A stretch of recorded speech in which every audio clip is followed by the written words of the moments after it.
Net JRF के अंतर्गत महाभाष्य और काव्य प्रकाश का अध्ययन आप महानुभावों के समक्ष प्रारंभ किया जा रहा है। इससे पूर्व कल महाभाष्य का अध्यापन किया गया था। आज इसी क्रम में हम आपके समक्ष अन्य कुछ बातें प्रस्तुत करना चाहेंगे। हमने कल महाभाष्य का नाम क्यों दिया गया, उसकी क्या विशेषताएं हैं और उसकी क्या ऐसी वस्तुएं जो कि अन्यत्र नहीं पाई जाती, ये सभी बातें अन्यत्र कल हमने आपके समक्ष उपस्थित की थी। ये जो महाभाष्य है उसको आहनिक में विभक्त किया गया है और आहनिक का अर्थ होता है अहना निर्वृत्तम, अर्थात एक दिन में जो बनाया गया। इस अर्थ में अहन शब्द से प्रत्यय होकर आहनिक बनता है। इसका मतलब ये कि महाभाष्यकार पतंजलि ने एक दिन में जितनी रचना कर दी थी उतने को एक आहनिक कहा गया। और इस दृष्टि से देखें तो पूरा जो महाभाष्य 8 अध्याय का वो 84 आहनिक पूरा हो जाता है। इसका मतलब ये कि लगभग 2.5 महीने में उन्होंने इतने विशाल काय विपुल साहित्य की रचना कर ली थी। आहनिक से तो यही लगता है, इतने बड़े साहित्य की रचना उन्होंने इतने कम समय में कर ली थी। और ये संभव है, महान वैयाकरण थे, भगवान माना जाता है, इसलिए उनके द्वारा इतनी बड़ी रचना करना अपने आप में अस्वाभाविक नहीं है।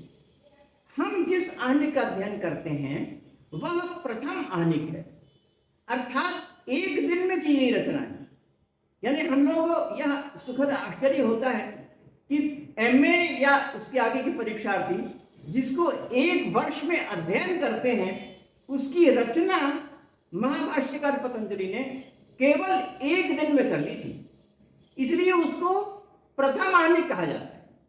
और प्रथम आहनिक अपने आप में अभूतपूर्व है, क्योंकि उसमें न केवल व्याकरण की बातें अपितु लौकिक न्याय, लौकिक परंपराएं, सामाजिक जो विकास है वह और अर्थ विकास, शब्द विकास इत्यादि के संबंध में जो मूलभूत धारणाएं हैं उनको आपके समक्ष प्रस्तुत किया है। इसलिए वह अपने आप में अभी भी बहुत महत्वपूर्ण माना जाता है। यह जो प्रथम आहनिक है उसको पस्पशानिक कहा जाता है। पस्पशानिक का विग्रह है पस्पशा और आहनिक, इन 2 शब्दों से मिलकर यह शब्द बना है। यहां पर जो पस्पशा है उसका अर्थ जल्दी स्पष्ट नहीं होता, बहुत ही न समझ में आने वाला शब्द है यह, परंतु व्याकरण के विद्वान उसको स्पर्श धातु से सिद्ध करते हैं। स्पर्श धातु से यंग लुगंत में अच प्रत्यय होकर इसकी सिद्धि करते हैं, इसलिए उसको द्विवचन भी हो गया है। इस प्रकार पस्पशा रूप बनता है। अब यहां पर पस्पशा शब्द का अर्थ क्या होता है यह तो प्रकट जल्दी नहीं होता, क्योंकि साहित्य में भी उसका उपयोग बहुत कम होता है। साहित्य में शिशुपाल वध में एक बार अपस्पशा शब्द का प्रयोग हुआ है, और वो यह है कि शब्द विद्येव नो भाति राजनीति रपस्पशा, अर्थात ये जो राजनीति है वह शब्द विद्या के समान प्रकाशित होती है और वह अपस्पशा है। यह राजनीति शब्द विद्या के समान प्रकाशित होती है और वह अपस्पशा है, ऐसा वहां पर कहा है। और उसके टीकाकारों ने उस शब्द का अर्थ यह दिया है कि गुप्ताचार विरहिता, अर्थात वहां पर जो उस नगरी में, उस स्थान में, वहां पर ऐसा कोई भी जो रहस्यपूर्ण काम है वो नहीं होता था, यानी जो स्पष्ट होता था काम, ये वहां पर कहा गया। तो गुप्ताचार विरहिता ये उस शब्द का अर्थ उसमें बताया गया है। अगर हम इस शब्द को यहां पर माने तो इसका अर्थ होगा अपस्पशा का अर्थ, यानी नए का अगर हटा दिया जाए तो गोपनीय वाला, यह अर्थ हो जाएगा। तो पस्पशा का अर्थ यह हुआ कि रहस्यपूर्ण विद्या, ऐसी विद्या जिसमें बहुत रहस्य हो, बहुत गंभीर हो, उस प्रकार की जो विद्या है उसको पस्पशा कहा जाता है। तो ये स्पष्ट है, ये प्रकट है, क्योंकि ये जो महाभाष्य है उसमें जो रहस्य की बहुत सी बातें, गांभीर्य बहुत है, तो अत्यंत गंभीर बातें, अत्यंत जो रहस्यपूर्ण बातें हैं उनको यहाँ पर पस्पशा शब्द के द्वारा कहा गया है। और इस प्रकार की जो भावना है वो अन्य जो हैं उनमें भी प्रकट हुई है। जैसे कि उपनिषदों में कहा जाता है कि वह रहस्य विद्या है। रहस्य विद्या इसलिए क्योंकि उसमें बहुत सी गंभीर बातें बताई गई हैं। तो जिस प्रकार से उपनिषदों को रहस्य विद्या बताया जाता है गंभीर होने के कारण से, उसी प्रकार से हमारा जो ये महाभाष्य है उसका जो पस्पशानिक है वह अत्यंत रहस्य और गंभीर से परिपूर्ण है। ये बात पस्पशा शब्द से प्रकट होती है। इस प्रकार से इसको पस्पशानिक कहा गया है। आगे हम इसमें जो बातें कही गई हैं उसके संबंध में आपसे बातें कहते हैं। ये जो पूरा महाभाष्य है वह अथ शब्दानुशासनम इस पर कहा गया है। तो अथ शब्दानुशासनम का जो अर्थ है अथवा उसकी जो भावना है वह महाभाष्य में तो आई ही है। इसके साथ साथ यहाँ पर शब्दानुशासन शब्द का प्रयोग किया गया। और शब्द का अनुशासन का अर्थ होता है शब्दों का अनुशासन। यहां पर शब्द कर्म है, उपपद है, और अनुशासन में अनुपसर्ग पूर्वक शास धातु से ल्युट प्रत्यय होकर अनुशासन शब्द बना है। अनुशासन शब्द का अर्थ है अनुशिष्यते, अनुशिष्यते अनेन, शासन किया जाता है जिसके द्वारा, और अनु लगा दिया तो अनुशिष्यते अनेन, अर्थात प्रकृति प्रत्यय के द्वारा जिसका शासन किया जाता है अथवा शासन जो संक्रिया है वह सभी अनुशासन शब्द की तरह कही जाती है। तो अनुशासन के अंतर्गत वह संक्रिया, वह कार्य, यह सभी अनुशासन में कहे गए हैं। और अनुशासन जो है वो शास धातु से बना है, इसलिए उसमें उसका शासन होता है। मतलब शब्दों के जो विभिन्न शब्द और अपशब्द हैं उनमें से एक को शासित करना, उनमें से अन्य ना आने पाए, एक को शासित करना, उसको अनुशासन कहा जाता है। तो यहां पर मैंने कहा कि अनुशासन शब्द में अनुशासन के साथ जो शब्द लगाया गया है वो कर्म है, अर्थात अनुशासन क्रिया है और शब्द उसका कर्म है। शब्दों का अनुशासन किया जाता है, तो शब्द कर्म है और अनुशासन क्रिया है। यहां पर कर्तृकर्मणो कृति सूत्र से शब्द में षष्ठी विभक्ति हो गई है, इसलिए कहा जाता है शब्दानाम अनुशासनम, क्योंकि अनुशासन क्रिया है और कर्तृकर्मणो कृति से जो शब्द है वह उसका कर्म है और उसमें उससे षष्ठी हो गई, इसलिए शब्दानाम कहा जाता है। शब्दानाम अनुशासनम ऐसा कहा जाता है। और उसके पश्चात इसका षष्ठी तत्पुरुष समास हो गया है। समास होने के कारण से शब्दानुशासन बन जाता है। यहां पर एक प्रश्न उपस्थित होता है और वो प्रश्न ये है कि यहां पर षष्ठी तत्पुरुष समास कैसे हुआ। स्पष्ट है, षष्ठी इस सूत्र से समास का विधान किया गया है, इसलिए वहां पर उससे समास हुआ है, यह स्पष्ट है। परंतु एक प्रश्न उठता है। प्रश्न ये है कि अष्टाध्यायी के एक सूत्र में कर्मणि च, इस सूत्र से जो कर्म में षष्ठी होती है वहां पर समास का प्रतिषेध कर दिया गया है। कर्मणि च ये कहता है कि कर्म में अगर षष्ठी हुई हो तो समास नहीं होता। तो यहां पर तो कर्म में षष्ठी हुई है, षष्ठी होने के कारण से यहां पर समास का प्रतिषेध क्यों नहीं हुआ।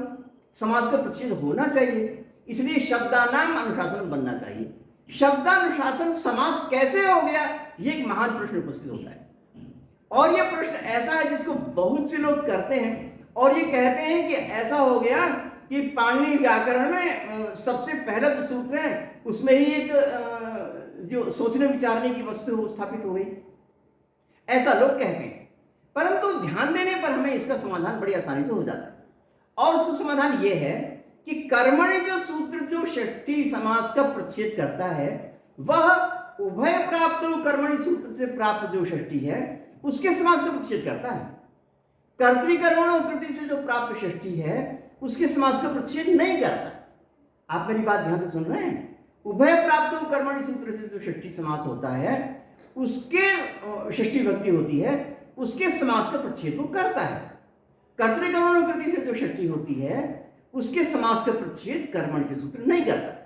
तो यहां पर कर्तृकर्मणो कृति सूत्र से षष्ठी हुई है, यहां पर उभय प्राप्त कर्मणि से षष्ठी नहीं हुई, क्योंकि उभय प्राप्त कर्मणि वहां पर लगता है जहां पर कर्ता और कर्म दोनों होते हैं, और यहां पर कर्ता और कर्म दोनों तो है नहीं, यहां पर तो केवल कर्म ही है, यहां पर शब्दानाम केवल कर्म है, इसलिए यहां पर उभय प्राप्त कर्मणि लगेगा ही नहीं, यहां पर कर्तृकर्मणो कृति सूत्र ही लगेगा।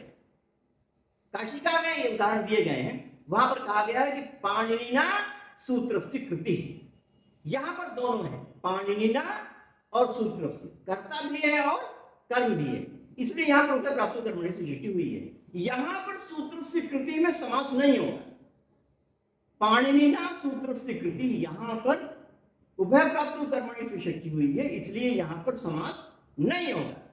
परंतु जहां पर केवल एक है, कर्ता का प्रयोग नहीं है, वहां पर उभय प्राप्त कर्मणि नहीं लगेगा, वहां पर कर्तृकर्मणो कृति से षष्ठी होगी, वहां पर समास हो सकता है। तो शब्दानुशासन में कर्ता तो है ही नहीं, अथ शब्दानुशासनम, यहां पर कोई कर्ता नहीं है, इसलिए उभय प्राप्त कर्मणि से षष्ठी विभक्ति नहीं है, कर्तृकर्मणो कृति से षष्ठी विभक्ति हुई है। तो इससे जो षष्ठी विभक्ति हुई है उससे यहां पर जो समास है उसका प्रतिषेध नहीं होगा, बल्कि समास हो जाएगा।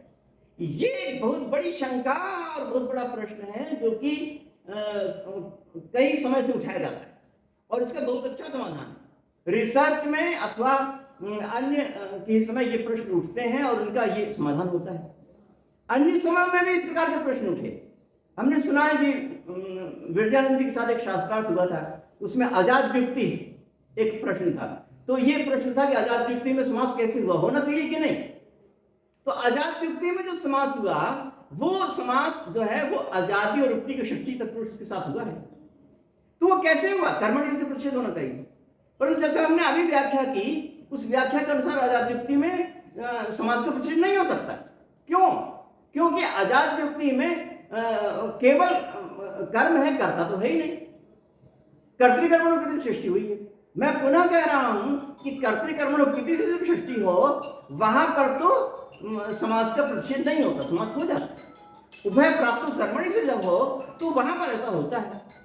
तो इस प्रकार से उभय प्राप्त कर्मणि के न लगने पर वहां पर समास हो जाता है।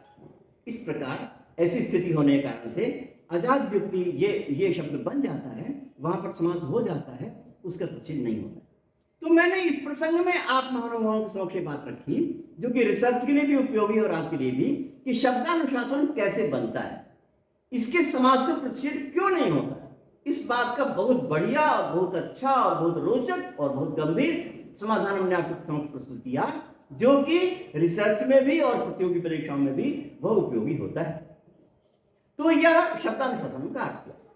अब इसके साथ अर्थ का प्रयोग किया गया है, और अर्थ में कहा गया है कि ये जो शब्द है अर्थ, वो अधिकार के लिए किया गया है।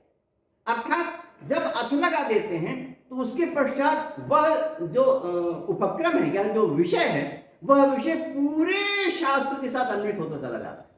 तो यहां पर शब्दानुशासन के साथ अर्थ लगाया गया है। इसका मतलब शब्दानुशासन नाम का जो शास्त्र है वो पूरे शास्त्र में, पूरे शास्त्र का मतलब जितना भी बड़ा अष्टाध्यायी है उस पूरे शास्त्र में यह शब्दानुशासन नाम का जो शास्त्र है वह अन्वित होता चला जाएगा। तो इसलिए यहां पर अर्थ लगाया गया। और इसी बात को महाभाष्यकार ने ये कहा है कि अतीत एवं शब्दों अधिकारार्थ प्रयोग किया। अर्थ जो शब्द है वह अधिकार के लिए किया गया है। अधिकार माने वह आगे सदा अन्वित होता चला जाएगा, इसके लिए किया गया है। ये बात सबसे पहले महाभाष्यकार ने कही, और ये जो बात महाभाष्यकार ने कही है उसका अनुसरण अन्य दर्शन शास्त्रों ने किया है। जिसे कहते हैं कि अथयोगानुशासन, अथातो ब्रह्म जिज्ञासा, इन सभी में अर्थ का प्रयोग किया गया। तो वहां जहां भी अर्थ का प्रयोग किया गया उसका अर्थ होता है कि इस अब पूरे शास्त्र में ब्रह्म जिज्ञासा शुरू होगी, इस पूरे शास्त्र में योगानुशासन शुरू होगा। इस प्रकार से वह पूरा शास्त्र योगानुशासन से संबंधित होगा। इसी प्रकार से यहाँ पर जो शब्दानुशासन के साथ अर्थ लगाया गया है उसका अर्थ ये होता है कि अब पूरे शास्त्र में शब्दानुशासन अन्वित होगा, ये उसका अर्थ होता है। इसके पश्चात महाभाष्यकार ने पूछा कि किन शब्दों का अनुशासन किया जाएगा, केशाम शब्दानाम, और ये बहुत स्वाभाविक है, बहुत स्वाभाविक है। ये जब कहा जा रहा है कि शब्दों का अनुशासन किया जाएगा तो बताना होगा ना कि शब्द कौन से हैं, किन शब्दों का अनुशासन होगा, ये बताना होगा। तो किन शब्दों का अनुशासन किया जाएगा, ये प्रश्न उठाया। मैंने कहा कि महाभाष्यकार ने प्रश्नोत्तर शैली में अपनी बातें लिखी हैं, तो प्रश्नोत्तर शैली में प्रश्न पूछ रहे हैं, यानी कोई व्यक्ति अलग से पूछ रहा है कि किन शब्दों का अनुशासन होगा, इसका अर्थ होता है केशाम शब्दानाम। और उसके पश्चात बताएंगे कि शब्द के दो प्रकार से विभाजन होते हैं, और दो प्रकार के जो विभाजन है उन दोनों प्रकार के विभाजनों में यह शब्दानुशासन शामिल होता है। इससे पहले के जो व्याकरण के ग्रंथ हुए उनमें केवल एक ही प्रकार के शब्दों का अनुशासन होता था, और अब यहाँ पर अष्टाध्यायी के द्वारा जो कहे जा रहे हैं उनमें दोनों प्रकार के शब्दों का अनुशासन होगा। ऐसा आगे बताने जाएंगे। तो आज हम अपनी बात को इतने में ही पूरी करते हैं। आपको जो इस विषय में अपेक्षाएं हो या प्रश्न हो उसको आप अन्य रूप में कर सकते हैं, और हम यथावसर उसके समाधान देने का प्रयास करेंगे। और अभी केवल 2 मिनट के पश्चात काव्य प्रकार की कक्षाएं प्रारंभ होने जा रही हैं, इसलिए आप रुकेंगे, यहाँ पर रुकेंगे, अभी छोड़कर नहीं जाएंगे। केवल 2 मिनट के पश्चात काव्य प्रकाश की कक्षाएं प्रारंभ होंगी। आपने मेरी बात को बहुत ध्यानपूर्वक सुना, इसलिए आपको बहुत बहुत धन्यवाद।